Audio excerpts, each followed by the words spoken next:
Hello and welcome to another episode of Rush Hour. This episode features a clash between absolute pick and rush top players. It was so close that you simply could not tell who won in the end, so at least this time matchmaking worked perfectly well. Like often these days, I start with my Skyros and I use it for capping one of the flanks. From there, we advance towards the enemy spawn. Why do we do this? If you watch my videos, by now you should already be very familiar to the concept of opponent binding. You put a tanky robot at some place that is far away from most other beacons, in this case the enemy home beacon, and just survive as long as you can there, while your team takes control over the battlefield. So let's see how this works.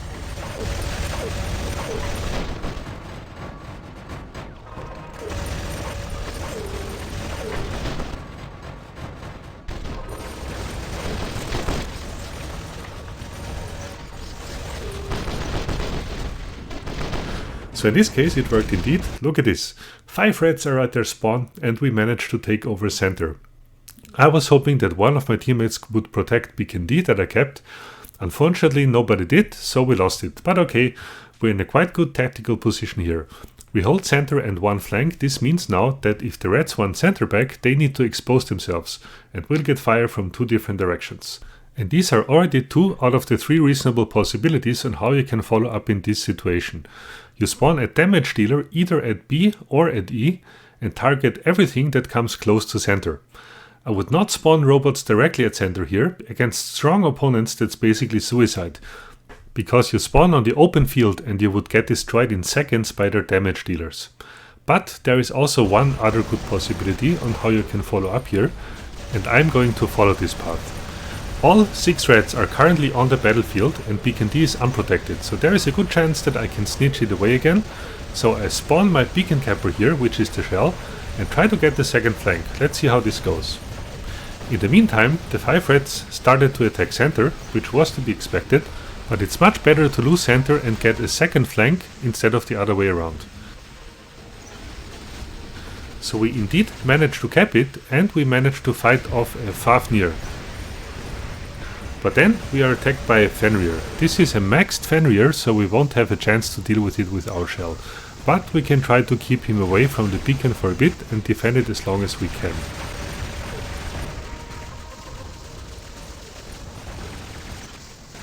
For dealing with this Fenrir we need something else. So I bring my tank buster here, the Havoc Ravana. An orbital strike almost brings us down to last stand. Very good timing here by our opponent, and you can see that he basically waited for it. He knew exactly where I will spawn and nuked me right away with a maxed Orion. So this is a very high level player. We cannot use Transcendence in this situation, otherwise the beacon would turn white and we would prevent team support to jump in here. But we managed to finally bring down the Fenrir and keep the beacon blue. Then my teammate thankfully heals us up a bit and we are searching for more tanks to tackle.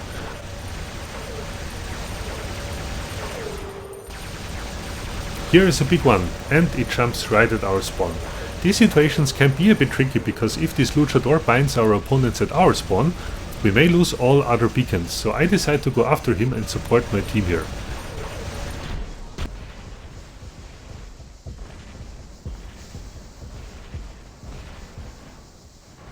In this situation I don't have a choice and need to transcend, so the beacon turns red, but eventually we will bring all opponents down and turn the beacon back to blue.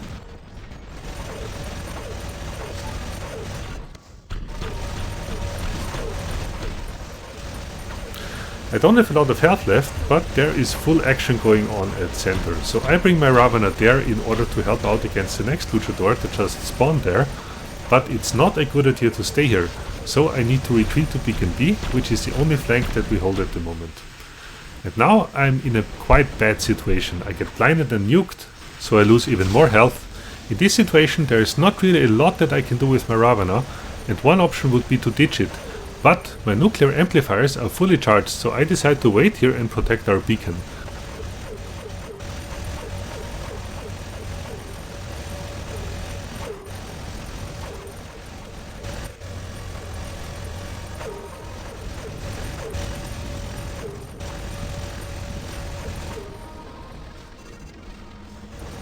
And then there is a siren on top of the roof that waits to jump down and surprise me. And in this situation I do not play very smartly, because when the siren comes down, I run out into the open and become the target of yet another siren. So I managed to bring it down to last stand, but then have to give up the beacon because I need to transcend here. So all in all, this was not very smart what I did, so I could just hope that this will not cost my team this battle in the end. But I was lucky because a teammate was there and could eventually turn that beacon back to blue. So now it's the deciding phase of this battle, and this is a good time to bring my luchador. First we snipe towards the right center, and then I realized that we hold both flanks, so this is a really good moment to challenge center, and that's what I do.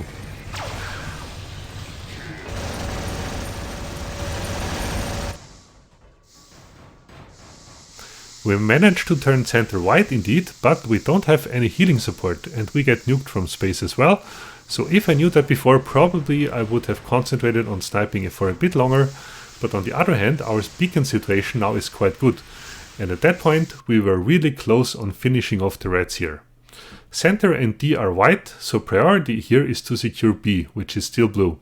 So I jump in there with my Fenrir, which is tanky and also has very high DPS. From here, I will now target center, which is full of reds, and just bring in damage.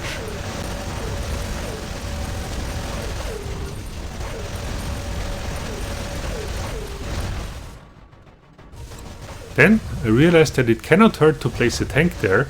In this phase of the battle it is essential to turn it blue.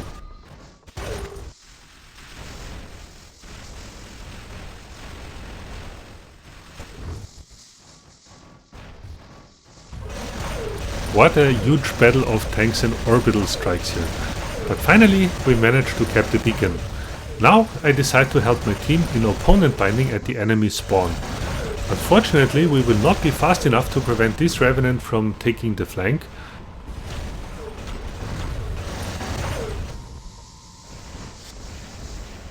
But we turned the enemy spawn blue instead. Nice. And now comes the game deciding battle. This is a Nightingale and I try to finish it off. The problem, however, is that I'm suppressed, so it manages to escape.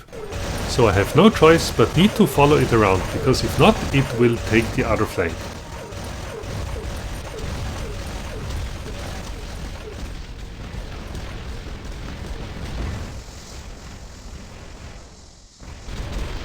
But I just managed to take it out before that. But also this enemy Capri has understood the situation, so I need to win this duel as well, because our beacon situation is not so good. So we really need to hold this flank here. At this point, it's just tank versus tank. The better gear will win.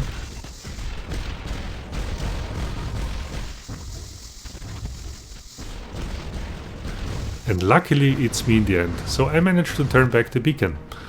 But then I see yet another Revenant by a top layer coming in. Oh my god, how many tanks do they actually have? I'm almost dead, so all I can do in this situation is to try to hold it off the beacon for a while, but then I go down. And now we are in this situation. My team is fighting hard for beacon D, and the Revenant is about to turn beacon B. I have my Cramola Capri left, so what can I do here? We are 2 to 3 beacons down, but we have quite a bit of a beacon bar lead. So if we manage to hold 2 beacons until the end on average, I believe that we can win. If we jump in at D, we will lose, because we will get 4 capped. If I jump in at our spawn, the Revenant will take B, and I may or may not be able to take E, so this would be quite a risky gamble. So in the end, my best choice is to jump in at B with my Cramola Capri and lock the beacon down in order to keep it blue. We will not be able to kill the Revenant, but we will keep B blue, so my hope is that this will be enough to win this battle. We will see. And then, unfortunately, I don't manage to jump in time to keep it blue, but I only managed to keep it white. Okay, that was a bit of a blow. In this situation, unfortunately, we depend a little bit on our device and the lag that is associated with it, so I could not bring my Capri fast enough. It's pointless to shoot the Revenant, we won't be able to kill it anyways. So my intention here is to maximize the time on this white beacon and help out my team elsewhere as much as I can, by healing and damage support. So we managed to bring this Typhon at center down, but then everybody and their mom comes here to kill us, no chance.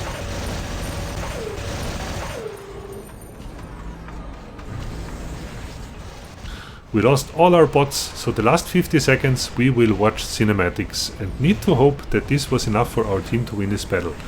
We still hold 2 beacons and it doesn't look too bad, and it seems as if we are even able to challenge a third beacon.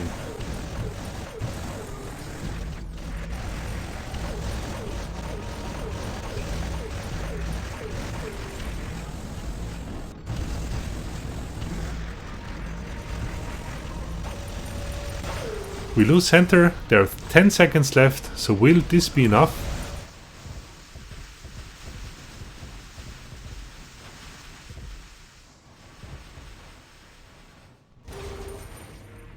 Yes, it will just be enough. What a fantastic battle. Battles like this usually do not happen too often anymore. It may have been a time drop by these top players, who knows, but sometimes the matchmaking algorithm just manages to balance teams out in exactly the right way, so that battles stay open until the very end. In the end, I would not say that the better team has won, but simply the luckier one. Even 10 seconds before the end, you could not predict the outcome. Lucky for me, this time it was our team that was on the lucky side.